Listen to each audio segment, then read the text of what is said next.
Hi, this is Noah Gillender with the Real Football Show, and here's my co-host, Rob J. Gillander. Enjoy having Noah home. He's back for not quite a month. Heading back to Germany. 27 days.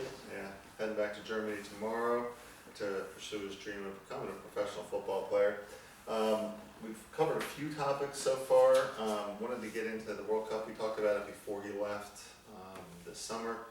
Our predictions, we went into that. We were both predicting and wishing for Argentina. We both got that right. I think I may even had France in the final. Had definitely some other teams that I got all my knockout stages right for the qualifier, but I can't. I changed. The only one I got wrong was Canada. I was hoping Canada was going to get out. I was there some wishful thinking, but I did have Croatia making it to the semis. I called it. Canada had 0 points, so yeah, that didn't work out. Yeah, that was the only fluff I had. Besides Canada, I had all the other teams getting out and the relationship. So, yeah, I got even Australia. Australia really surprised me. Yeah, and Australia did well. I mean, because they're not known as a football nation. Obviously, like a lot of other countries, US. Socceroos. Yeah, Socceroos did okay. Did very good. They got out of the group with Denmark, Tunisia, and France. Yeah. Even beat France to get out. Yeah, well, France. No, that's Tunisia, but beat France. Apologies. But so what we have here is just we wanted to kind of wrap up the World Cup. You know, our thoughts on it. Again, we had our predictions and everything else. So glad Messi won it. So, but we were both hyped. He was back he had just got back in the U.S. and so we were both hyped for the U.S. For the Argentina Messi. I think it's the best finals I've ever seen in football. It's honestly phenomenal. Absolutely. People say it was boring for like most of the second half. I didn't think it was that boring personally. No, I didn't think the second half was boring because now you're getting to the point. It's like, hey, is this is Messi going to be able to close it out? Soon as that PK happened from PK scores the PK and then a minute later he scores the goal. Yeah. Personally, I think Martinez should have done better about that. This angle. That's me personally. I think Martinez is a good goalie, but I don't see I don't know why goalies just dive when it's that close to their feet. Especially he's a flexible, he's a tall goalkeeper. Just use your feet. If you hit it and the ball already has enough pace on it, it's just gonna go rocking away. Yeah, I don't think a lot of goalies use their feet as much as they should. Devin Hay uses his feet a lot. Yeah. Like to save the ball. But from a World Cup standpoint, with a little bit of a U.S. twist to it, as you look at, I think the average American real football fan, it was probably happy with how far the U.S. team made it. As a longtime follower and a longtime player in the U.S. system, I think they could have got more out of that game in the Netherlands, especially before they scored the first goal. The Netherlands did. I think USA was playing better, and then Netherlands scored their first attack, and as soon as they scored the first attack, I knew the game was over. Yeah. Well, and that's the thing. I mean, you look at it. We've covered Greg Berhalter in a number of different ways and everything else. At the end of the day, you want the coach, no matter what country you're at, to get the maximum out of what talent they have. Play the best players And, for our position. You know, I'm not sure if I 100% agree with this is the golden generation for U.S. soccer talent or not yet. I don't think so. I think there's too many youth talents coming up. I think the 04 or to 07 age will be the best. I think you need time for these kids to develop and mature, but I think as soon as that's ready, we'll be fine. And I would agree with that. I think it's coming. I don't think we're quite there yet. I think next World Cup will be starting the golden generation. But the big thing with the World Cup, this World Cup, and then building into the fact that the Canada, U.S., and Mexico are holding the next one is it's an opportunity for the U.S. I went to the '94 World Cup, saw Italy versus Ireland in the group stages up in New Jersey, and it's a different environment. You kind of got it, although they didn't cover a lot of the back scene stuff in Qatar, which is, I think, for a good reason, because there's a lot of political things there that they were kicking people out and everything else, so not really showing it. But I thought that was the best World Cup, and I said going into the World Cup, I thought it was going to be the best football in the World Cup, just on the fact that this is the first time we're seeing players coming in season to a World Cup instead of out of season. Right. So all Oh, these yeah. players need to stay fit and are fit for the World Cup. Yeah, they're going, I mean, literally from playing in their league to, you know, a very, very short camp and then going right into playing and then, you know, going right back into playing league play. Because all the leagues except I think Bundesliga starts back up this week. No, they start Thursday, I think. Well, yeah, so I mean this week they haven't started, but like the Premier League and Liga. French and La Liga leagues have all Liga. have started back up. So Yeah. you start, and I think there's a lot of things. I think that the debate on who's the GOAT to me is, I thought it was over before the World Cup, but I think this officially is like boom. And it kind of like sucks that Ronaldo's in. And Saudi Arabia now. I mean, I'm happy for him that he's actually getting the respect he deserves after a while being disrespected, acted. But it's like there really isn't a debate. I don't see how you can have a debate. No, and we're not. And here's the thing. I think he solidified himself as the second best player, but I honestly do think Mbappe has the potential to overtake him. I honestly don't see anyone right now that has the potential to overtake Messi. Well, Because Messi's not even a striker at the end of the day. Ronaldo and Mbappe are strikers. right. Yeah, and what gets messed up, and we'll get back to the World Cup here in a second, but what gets, to me, I guess, diminished somewhat in the GOAT debate is it becomes like the balloon d'or sometimes. It's all about the goals. Mm-hmm. And I'm not dismissing we have to score goals, but If you watch Messi play in every single game, he got man of the match. He got a man of the match for every game except for his first game. I mean, he even when he against Poland when he didn't score or assist, it's like when he missed the PK, he was gonna get given the man of the match, but he gave it away. Hey, it shows you he's a class act as well. yeah, and that's where you look at Messi, and you know he makes his team better. To make a U.S. Sports references, when you look at the greatest players of all time from like basketball, do they make? It's not Kobe Bryant. He loves Kobe Bryant, and I like Kobe Bryant too, but he's not in the debate for greatest player of all He's time. top five. If But he's not five, if he's not in the top I've seen him in eighth, but well, that person's Yeah. blasphemous. but one of the things that Jordan did, Jordan came into the NBA, and there was a joke back then. It was like, who's the only person to keep Jordan under 30 points? And the answer was Dean Smith. And for those who don't know, Dean Smith was his college coach, who, you know, they won a national championship, so you can't say he didn't get anything out of Jordan. But you know, he didn't. I don't know if Jordan ever scored 30 points in college, where he instantly went in the NBA scoring 30 points. But what Jordan wanted to win. At the end of the day, he wanted to win more than he wanted to score points, and he realized that he had to find a way to make his teammates better, to work with his teammates, and they were able to bring in players that complemented his skill set and allowed him to. They wouldn't get past the Pistons. They didn't get past the Pistons. They didn't get past Pistons for a while. And if they didn't get past the Pistons, like when they broke through, Jordan would be the best player of all time. But when the Pistons played a much more physical style of basketball than I think anyone pretty much before or since. But back to the World Cup, is the thing with the World Cup is we can get into the whole debate, and I've talked about it before on the show, is that whether Qatar ever should have hosted it. I have no problem with a Asian nation, or you know that area of the world. They should. I mean, we should try to get in areas that can. We should try to incorporate them. But having a World Cup where it was nice to see players that were 100% in form, it also was a complete distraction to pretty much every league in the world. I know us was probably the one least affected just because we play at a different time of the year than most other football leagues. So that was great. Well, MLS is a World Cup winner now. So, but it's the other side of it is, you know, there were surprises. Argentina losing their first match to Saudi Arabia. Belgium not making it out of the group stage. Germany not making it out of the group stage. Uruguay.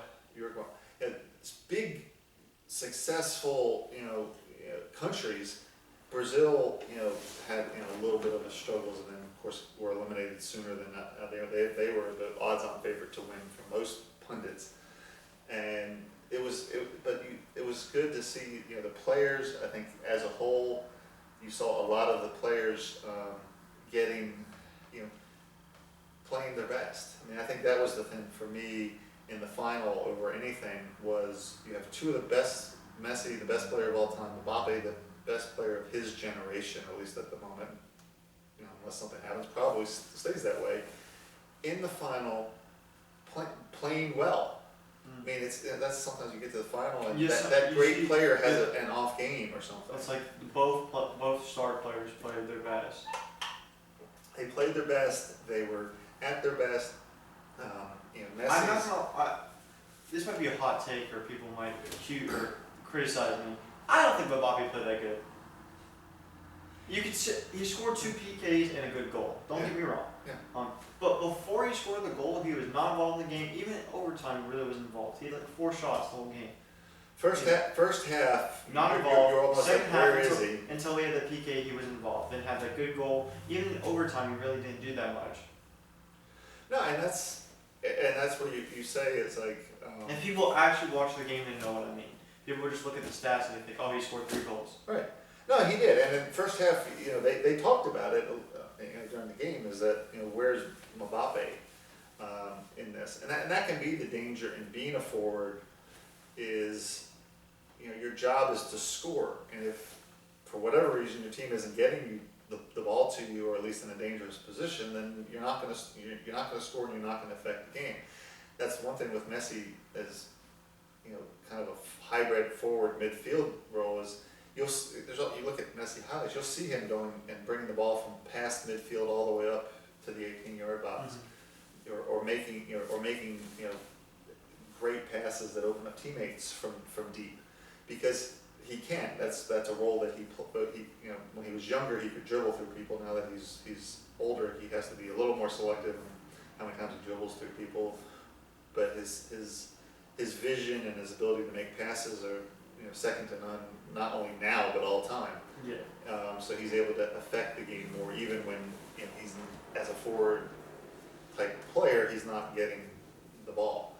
He doesn't have to drop out of his position to get the ball. He's in his natural position. Where Mbappe would have to kind of move out of what is technically his position to do that. But yeah, and I would agree with you. Maybe Mbappe. It's hard to say a guy who scores a hat trick in the final had a poor game. I would say he had a poor game. I think he had an average game. I mean, I understand he scored 2 of them were PKs. True. No, but because when Messi scores PK, people are all on him. Oh, he scored a PK. Oh yeah, no, let's see. Mbappe scores 2 PKs in the final. People don't talk about.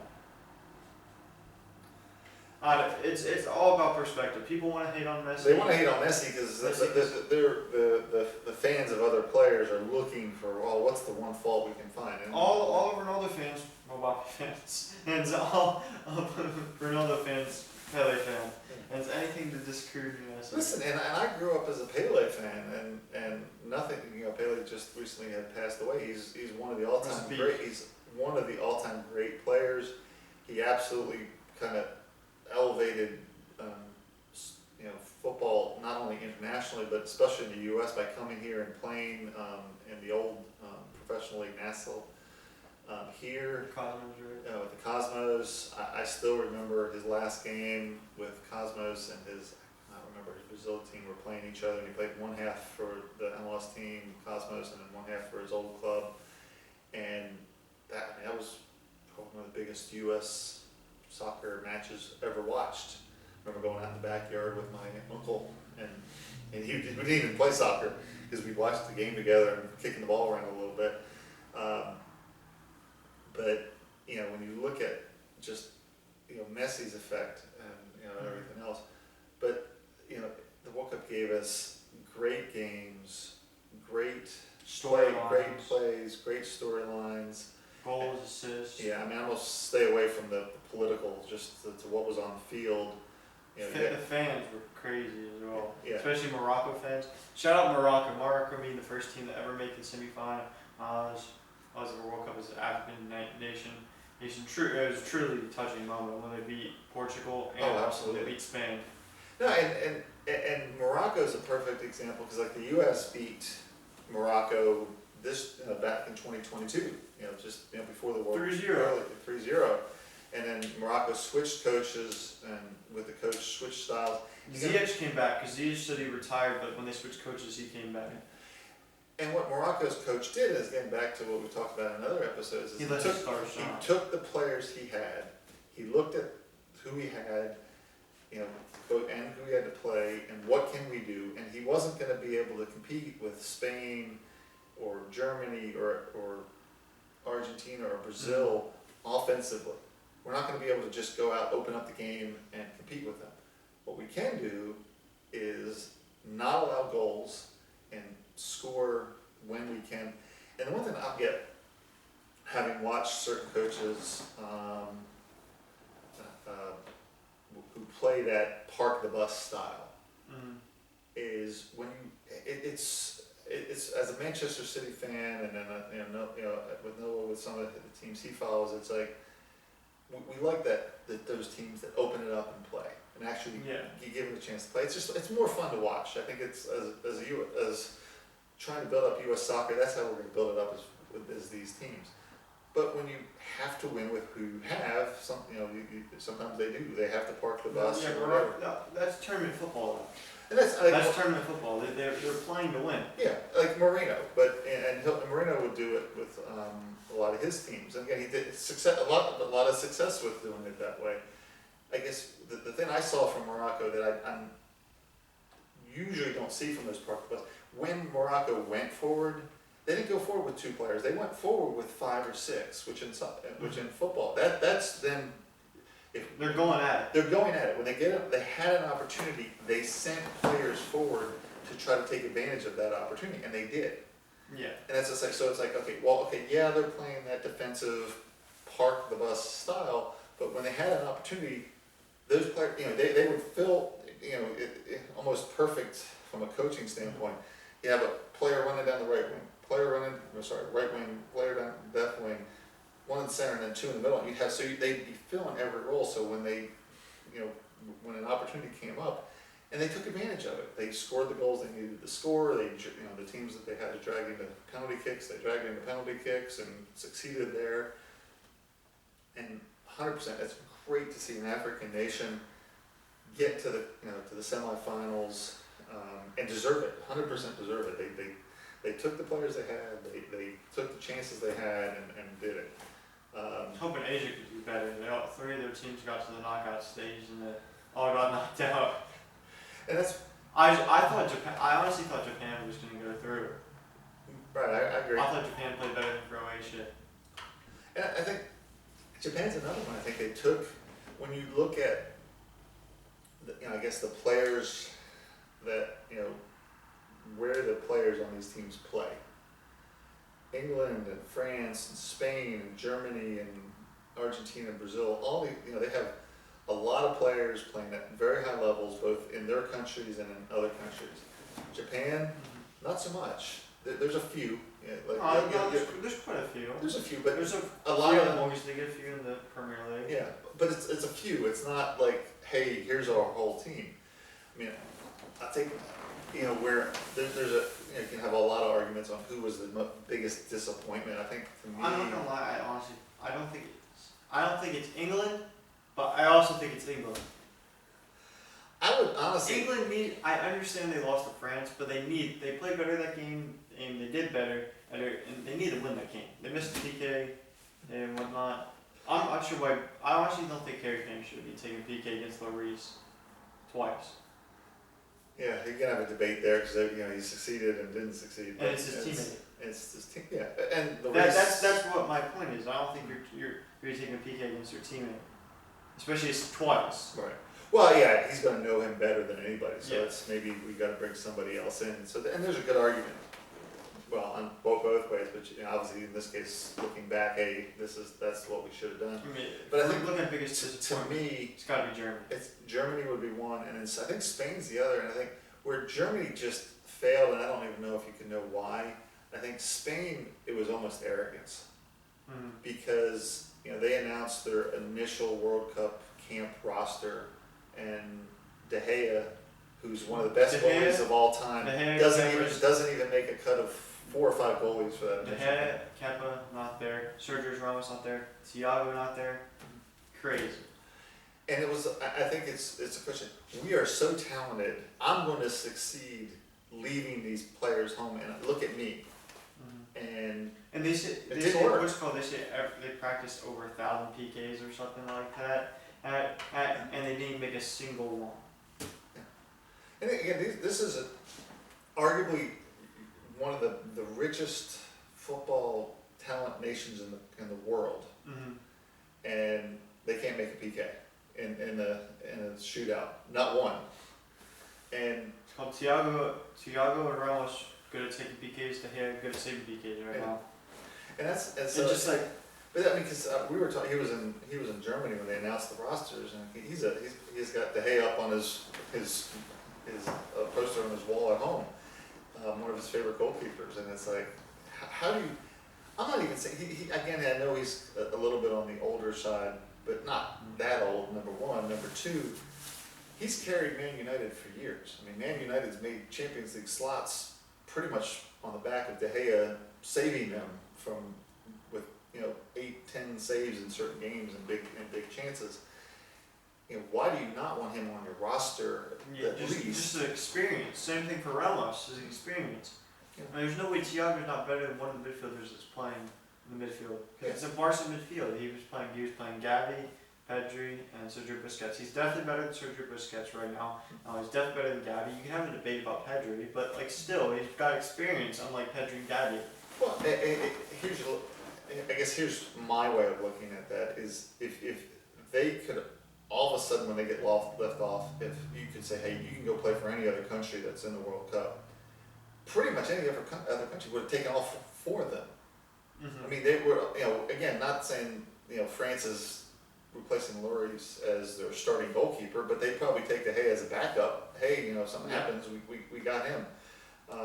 Where Spain just, again, I think it was just utter arrogance on the coaches. Spanish people are, sorry if it offends anyone that watches it, Spanish people are arrogant, that's for sure. Yeah. And it didn't, in this case, it didn't work out. And that's where, again, I was, again, from my standpoint, it was a great World Cup to watch. I had a little bit of a struggle because we don't get ESPN at the house.